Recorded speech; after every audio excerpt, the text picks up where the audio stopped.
नमस्कार दोस्तों, वसीम सैफी सफर में आप सभी का बहुत बहुत स्वागत है। जिस तरीके से चर्चा बहुत तेजी से चल रही है, सीमा हैदर और जो बांग्लादेशी महिला जो यहाँ आ पहुंची है, उसको लेके काफी तेजी से चर्चाएं चल रही है। ऐसे में तमाम नेता जो हैं अपने टिप्पणियां जाहिर कर रहे हैं। इसी विषय पर खास बातचीत के लिए हमारे साथ जो है किसान नेता मौजूद हैं। ब्रजेश भाटी जी, आपका बहुत बहुत स्वागत है। जी वसीम भाई, धन्यवाद। किस तरीके से देखते हैं कि दोनों जो प्रकरण है, एक पाकिस्तान से आई महिला और दूसरी तरफ बांग्लादेश से आई महिला? देखो वसीम भाई, दोनों प्रकरण अलग अलग हैं। एक महिला गैर कानूनी तरीके से इंडिया में आई है और दूसरी जो है लीगल तरीके से आई है, वीजा के साथ आई है और 1.5 साल के बच्चे को लेके आई है। तो इसमें ये देखना होगा कि जिस तरह से वो तिवारी जी हैं, वो कह रहे हैं कि भाई मेरी से शादी नहीं हुई और मुझ पर जबरदस्ती, दोनों बात कह रहे हैं कि भाई शादी भी नहीं और कह रहे हैं जबरदस्ती कराई गई है। तो कहीं ना कहीं ये चीज सोचने वाली है। सीमा पर तो मैं नहीं बोलूंगा क्योंकि एजेंसियां जांच कर रही हैं, सरकार जांच कर रही है और हमें अपनी एजेंसियों पर भरोसा है और भरोसा करना भी चाहिए, हर व्यक्ति करना चाहिए जो भारत देश का निवासी है। लेकिन उस पर मैं ये कहना चाहूंगा भाई, कहीं ना कहीं अगर तुम्हारी शादी हुई है तो आप बच्चों को एक्सेप्ट कीजिए। आप लीगल तरीके से, वो महिला आई है, उस पर कानूनी अधिकार है, वो भारत में आगे इसका दावा कर सकती है और कानूनी सलाह भी ले सकती है। कानून के तहत जो भी उसका अधिकार बनता है वो मिले उसे। लेकिन किसी के साथ गलत हो और इंडिया में गलत हो तो बहुत गलत है। मैं अगर सोनिया अख्तर की बात की जाए, सोनिया अख्तर बांग्लादेश की निवासी है। हिंदुस्तान से सौरभ कांत तिवारी उनके पास जाते हैं अपने काम के प्रपोजल से।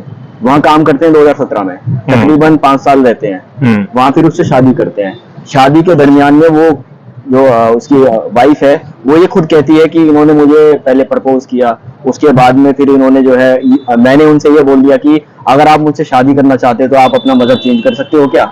मैंने ऐसा मजाक के तौर पे कहा, तो वो उस बात को एक सीरियस तौर में ले गए। उन्होंने, उसका ये कहना है कि कोर्ट में जाके मैंने जो है अपना धर्म चेंज किया, उसके बाद में फिर मैंने आपके शादी का प्रपोजल किया। तो इस तरीके के प्रकरण को आप कैसे देखते हैं? वसीम भाई, ये चीज देखनी पड़ेगी कि ये प्रकरण जो है ये इंडिया का नहीं है। इसकी शुरुआत बांग्लादेश से हुई है।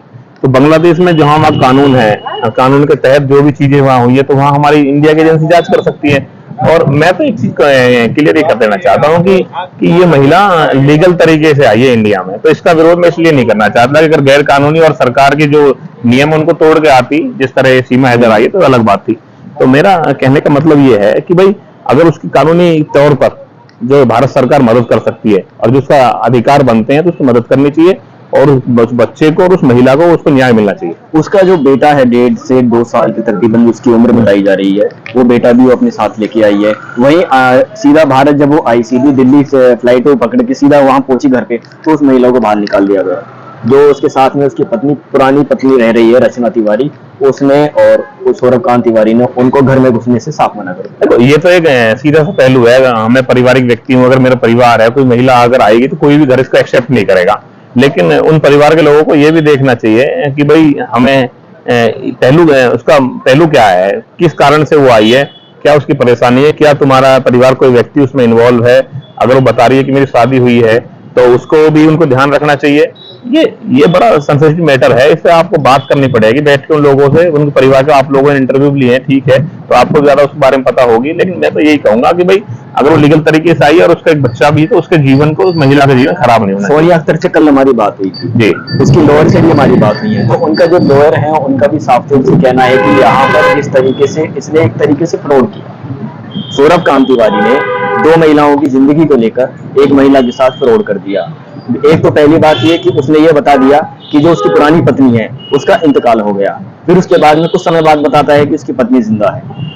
नहीं, अगर इस तरह से कोई चीजें सामने आई जैसे आप बता रहे हैं, आपकी बात हुई है, तो ये तो सरासर गलत है। हिंदू धर्म में अगर एक पत्नी आपकी है तो दूसरी शादी आपने, कोई ये कानून इसकी गवाही नहीं देता कि अगर, और ये आप बता रहे हैं कि इसने धोखे से किया है, तो अपना अपराध किया है सौरभ कांत तिवारी ने कि भाई आप इसको होते हुए और फिर ये कह रहे हैं कि उसका देहांत हो गया है, तो जो आप गलत है। भाई इंडिया की एजेंसियां, कोर्ट है, ये सब इसकी जांच करें कि अगर इस तरह की चीजें हुई हैं तो ये बार बार इसका ये कहना कि भाई नहीं नहीं मेरे धोखे से इसका धर्म परिवर्तन कराया गया और जबरदस्ती शादी की गई। तो जैसे मैं बता रहा हूँ, 3-4 बार पहले भी इंडिया आया, बिल्कुल, तो इंडिया आके इसको बताना चाहिए था भाई मेरे साथ ऐसा हुआ है। वहां राजदूत को बताना चाहिए था बांग्लादेश में अपने देश के, भाई हमारे साथ ऐसा हो रहा। तो कहीं ना कहीं जांच का विषय है और जांच के विषय में यही है कि भारत सरकार और जो बांग्लादेश की एजेंसी, इनसे बात करें सब लोग। सवाल यही होता है कि जो छोटा मासूम बच्चा है, जब वो आज तो अभी छोटा है, अभी नहीं पता कि उसका बाप कौन है, पिता कौन है, तो जब वो बड़ा होगा उम्र के साथ तो जरूर अपनी माँ से पूछेगा। मैं यही बात कर रहा हूँ वसीम भाई, इसके साथ एक के साथ 3 जिंदगियां खराब होंगी भाई। कल को उस बच्चे को बाप का नाम कौन देगा, और उस औरत जो दूसरे देश से यहाँ आ गई उसका क्या होगा भाई। कहीं ना कहीं ये विचलित करने वाली घटना तो है ही कि भाई इस तरह से आप धोखे से कर रहे हैं, तो इस पर तो सरकार को संज्ञान लेना चाहिए, हमारी एजेंसी को संज्ञान लेना चाहिए भाई। कहीं ना कहीं दूसरे देश का मसला भी है, बांग्लादेश से भी आई है, कहीं ना कहीं हमारे इंडिया का तो है नहीं, मान लिया कि पड़ोसी देश है हमारा, लेकिन उसको संज्ञान लेके बात करें कि भाई इसका क्या सॉल्यूशन है, क्या सच्चाई है, अगर सच्चाई तो उनको न्याय मिले। जब वो वीजा लेकर यहाँ एंट्री करती है 3 अगस्त को आती है और सीधा पुलिस प्रशासन के पास जाती है, जहां पर डीसीपी महिला मैडम खुद बोलती है, दोनों को मौके पर बुला लिया जाता है, उनको बैठा के बातचीत की जाती है, आखिरकार मसला क्या है आपका। तो वहीं पर उनका साफ तौर से जो उसका पति है सौरभ कांतिवारी का, वो ये कहता है कि हाँ मेरी ये पत्नी है। तो वहीं डीसीपी महिला मैडम का कहना है कि आपकी अगर पत्नी तो आप अपने साथ क्यों नहीं रखते। ऐसे में वही पुलिस प्रशासन का भी यही कहना है कि ये मामला पुलिस का नहीं है, ये एक तरीके से फैमिली कोर्ट का है। और हालांकि अगर जब तक बांग्लादेश खुद ये चीज नहीं कहती कि हाँ आप हमें कोई शिकायत अर्जी नहीं मिली है इस संबंध में, तो आखिरकार हम इसमें कोई भी कार्रवाई करने का हस्ताक्षर नहीं रखते हैं। वसीम भाई मैं पहले भी कह चुका हूँ, जैसे आपने बताया कि महिला घर गई तो उसके परिवार वालों ने गेट नहीं खोला, उसे बाहर कर दिया। बिल्कुल। लेकिन मैं इसी बात को तो कह रहा था कि भाई उन परिवार वालों को समझना पड़ेगा कि मसला क्या है, मसले पे आपको जाना पड़ेगा। मसला ये है कि उसने शादी की है बांग्लादेश में और ये लड़की आई है, तो ये कह रही है कि भाई मुझे जो है आप न्याय दिलाएं।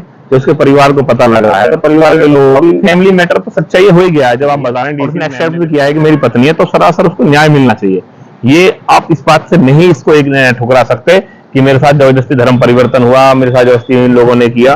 कहीं ना कहीं आपके संबंध रहे हैं, आपने संबंध बनाए हैं, उसका एक बच्चा भी आपका पैदा हुआ है, तो उसको देखते हुए इस पर इनको बैठना चाहिए। और फैमिली कोर्ट है, बहुत सारी संस्थाएं जिनसे ये चीजें निमट सकती हैं। वहीं सोनिया अख्तर का ये भी कहना है कि सरकार के लिए और तमाम एजेंसियों के लिए कि भारत सरकार महिलाओं को एक न्याय देने के लिए मुहिम चलाती है, तो उसमें काफी अच्छी सुविधाएं लोगों को मिलती है।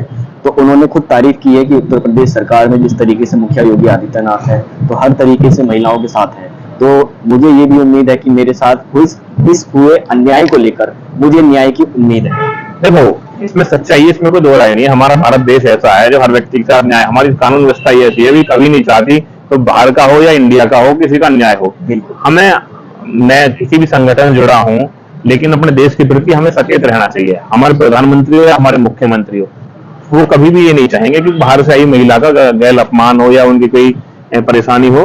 तो यही है कि वो ठीक कह रही है, हमें व्यवस्था उस कानून पर हमारे भरोसा है, तो हमारे कानून को भी तो 2 कदम आगे बढ़ के जो भी इसके लिए चीजें हो, फैमिली कोर्ट की बात हो या फिर कहीं भी जो जहां से इसको न्याय मिल सके, इसके बच्चे को न्याय मिल सके, उसके लिए काम करना चाहिए। भाटी जी का आखिरी सवाल जी, पूरे भारत में अब जिस तरीके से ये मामले आ रहे हैं कि यहाँ से एक तरफ पाकिस्तान से इस महिला को आना, सीमा हैदर को, और फिर बांग्लादेश से ये इसको लड़की को आना, फिर इससे पहले एक प्रकरण था जो मध्य प्रदेश की अंजू नाम की लड़की थी, वो इस तरीके से बाहर चली जाना, तो कैसे देखते हैं इस माहौल को आप? देखो इस चीज से तो ये लगता है कि भाई कहीं ना कहीं ये सोशल मीडिया और ये जो इंटरनेट का जमाना है ना, इसने पूरा कब्जे में पूरी दुनिया को ले लिया है। अब ये जो महिला ये सब आ रही है इंटरनेट और ये नेट के उससे तो आ रही है, कोई पबजी खेल के आ रहा है, कोई तो लगता है कि सोशल मीडिया के आने से हर दूरियां बनी है, वो घट गई हैं, लेकिन ये अच्छी चीजों के लिए होना चाहिए। अब जैसे सीमा हैदर आई है, मैं इसको कतई विरोध करता हूँ, ये गलत तरीके से आई है, लेकिन हमारी एजेंसी जांच कर रही है, परिवार के साथ रह रही है, तो कहीं ना कहीं अपने एजेंसियों पर हमें निर्भर रहना चाहिए। जब तक उसको क्लीन चिट दें तो ठीक है,